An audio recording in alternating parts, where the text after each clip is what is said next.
Kenny, Roy is I think second all time in the ACC in terms of winning percentage on the road. Why do you think that is? I mean, obviously, I know he's had great teams. What specific to the road has enabled his teams to be so good? And we just always believe we can win, no matter where we're at. And he'll tell you that we could be Chapel Hill, Alaska. No matter where we're at, we just believe we can win. And we follow that up with our play on the court. And a lot of the players go into it, and coach goes into it. I don't know. He just instills in us that if we do what he asks us to do, then we'll have a chance at the end. And, he's done that pretty much his whole career. When you go to Michigan, when you go to Pittsburgh, when you go to State, it's packed houses, sellout crowds. Does that energy does that help, even though it's supposed to help the home team? It depends. Everywhere we go, we always have a little fan section, so that helps us a little bit. But it definitely doesn't help when that team's on the run and they're cheering as loud as they can against you. But it's like I said, we always have that fan section. Even at State, at the end of the game, there was a Tar Heels chant. So we always have some kind of support everywhere we go. What do you guys need to do tomorrow to be successful? We've got to hit the boards harder than we have all year. Coach always says if we win the rebound battle, then the chances are we'll come out on top of that game. And I think it's shown this season for the most part. But if we hit the boards like we're supposed to, both ways. And I think we'll put ourselves in a great position to come out on top. You guys pay attention to coaches all the time, like maybe you did after the Louisville game when things went awry? I mean, is there a better attention span, or is it the same? I'm sure you think it's the same all the time, but after games like Louisville, there's definitely more focus, more attention paid to the coach. It should be the same all the time, but it's just human nature for you to get a little complacent if you get a little bit of success, like the win at State. And I think you guys know the coach told you, because those practices after leading into Louisville were really bad. So we had to refocus and get our attention back. And I think we've done a pretty good job in the practices that we've had since the Louisville game. And, we just got to keep getting better and keep climbing the mountain. Why don't you shoot more? Honestly, man, this has been a question I've gotten since high school, honestly. I don't like taking bad shots, and I don't like forcing anything. So, I don't like to get outside of myself either. So, I'm not going to try to break my guy down and go one-on-one. I'm really good coming off of screens and set shots. I don't really like to get outside of that. If I have to, I will. But I just don't like forcing things. I don't like taking bad shots. And the coaches will tell us if we're taking bad shots in games when they're doing the grades, and I really hate when my name's on that list. So it's that's all it is. I don't really like forcing anything, or I just try to get the best shot, and if the best shot is my shot, then I'll take it. But if I think there's a better shot, then I'll try to get it to that person. Seems like you passed up some good shots, though. Do you feel that? Can you see that on film as well? Yeah, I think so. And it's all about rhythm. If I don't feel the rhythm, then I probably won't shoot it. And there's a lot of things that go into it. If it's early in the shot clock, for example, coach will stress not taking that shot. So, like I said, it's all about trying to get a better shot. And I do think I need to be a little bit more aggressive on the offensive end going forward, because I think it'll just help out everybody else. But, I'm just trying to find my spot still. So, I'm just letting it come to me, to be honest. that's just how I play, man. More shots seem to be going in now than they did at the beginning of the season. Are you more confident in your shot? Nothing's changed. It's just more going in, and I think going forward, more will go in than they have been lately. It's just I'm not. My mindset isn't changed. I haven't changed anything. It's just I've been over this before. It's just a matter of the shots going in, and like I said, I think as we go forward, more will go in, and nobody's lost confidence in me. It's just I don't know, the ball just wasn't going in. Kenny, I don't remember the matchups last year. Did you ever have to guard Chris Likes one-on-one? I didn't. But I know he had a big game against us. And I think Joe took on that challenge well. And, I had a challenge in myself in guarding Lonnie Walker. I mean, he was a load in itself, so I had to really focus myself, but I didn't guard Chris at all one-on-one. Kenny, what are your thoughts on the team 4 games into ACC play? Obviously, you have some really good wins and that disappointing loss to Louisville. What do you feel like this team is at right now in ACC? I don't think we're at where we want to be.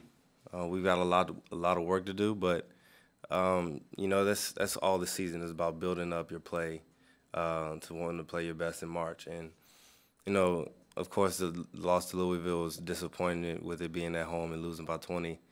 But sometimes you have to go through things like that to really wake your team up and get a reality check, and I think that's what that was. And we're gonna do everything we can to keep that from happening again. Why would you like to talk to the media? Why in the world would you like to talk to the media? Come on, man, you guys are my friends, man. It's not necessarily. I'm gonna be honest with you guys. I don't like talking to you after a 9 o'clock game because I want to go get into bed. But if I've had one class today, so I had no problem coming here talking to you guys right now. What's been up with Brandon Robinson? He's been kind of coming into his own as of late. What's been up with him? It's coming around, man. His game is coming around, and I think that happens a lot for guys here. If he stayed the course for 2 years, and he's seeing his work that he's been putting in come to fruition. I told him the other night, man. I told him, man, I'm so happy for you, just because I know the last 2 years hasn't been easy on him, and to see him come out and play with the confidence that he played in the other night, man, it was great to see. I was so happy for him, and it's just starting to click for him, and guys put in work, guys will work, and it won't always happen right away, right when they want to. But it's funny that B-Rob has always made an impact, some kind of impact in all the big games. So and that's all that is, man. It's just the work that he's been putting in is starting to come around. Did you ever talk to him? Because you kind of went through that, initial first season wasn't exactly all you wanted it to be either. Did you ever pull him aside and be like, stay the course, it's gonna come just like it came for me? Not really, because I know he had multiple people in his ear, but I think I was kind of an example for him. I'm sure one of our coaches used me as an example because we kind of had the same start to our careers the first year, not really playing as much as we wanted to. So, like I said, I did text him and just told him how it made me feel to see him play as well as he's playing so far this year. Kenny, how do you think Sterling has dealt with his injury problem he's had? I know you're somebody who's dealt with injuries in your time at Carolina. Do you talk to him about that and try to encourage him, or is he just a guy that's kind of, you don't really have to talk to him about that kind of stuff? I don't really think I got to talk to him. You always want to see where their head's at, but I think his head's still with the team. It's not anywhere.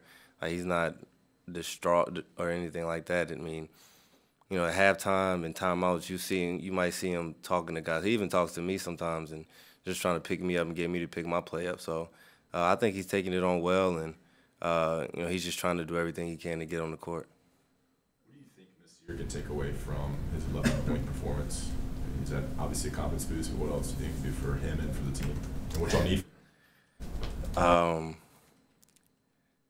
I think it showed him what kind of player he could be for the rest of the season. I mean, he had 11 points in one half. So, and that's what I told him in the middle of the game. I think he got an and one when he drove it left, finished with his left hand.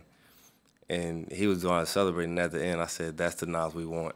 And, you know, I've been telling him that since state. I was just like, yo, go out there, you're a big-time player, so go be Nas, go be that big-time player. And, you know, it took him a little while, but I think he's starting to get it. I think he got it in that second half, and, you know, from now on he can just build on that. He can always use that as a reference point to see how well he can play, and you know, just use that as a confidence builder. What do you think he needs to do from like a basketball standpoint to kind of replicate that and be more efficient? Just be aggressive.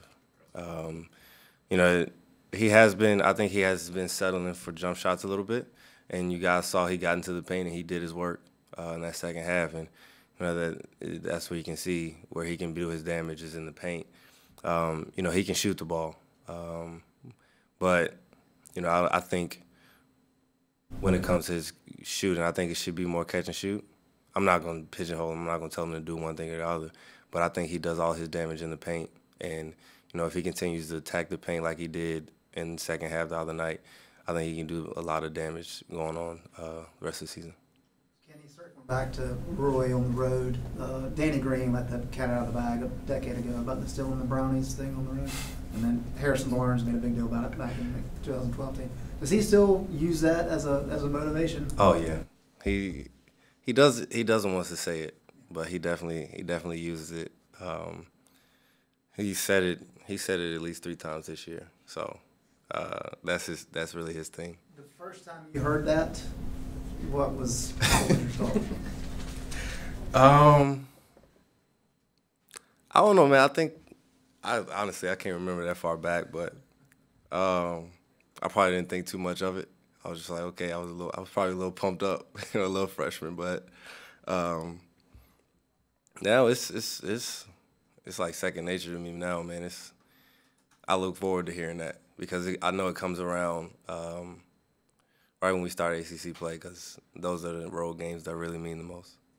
I saw on Tuesday on the bench after a big play, you, Kobe, maybe a couple other players were doing this. Is that a new celebration? Does that mean anything? Is that something you know, Man, I don't even know where it came from. Yeah, I think I saw Leaky do it first, and then Nas got another dunk, and I was just like, okay, let's do it, and I went for it. But I don't know. I honestly don't know where it came from. It's probably a little razor roof thing. Nas especially. Nas is the one that gets up the most. So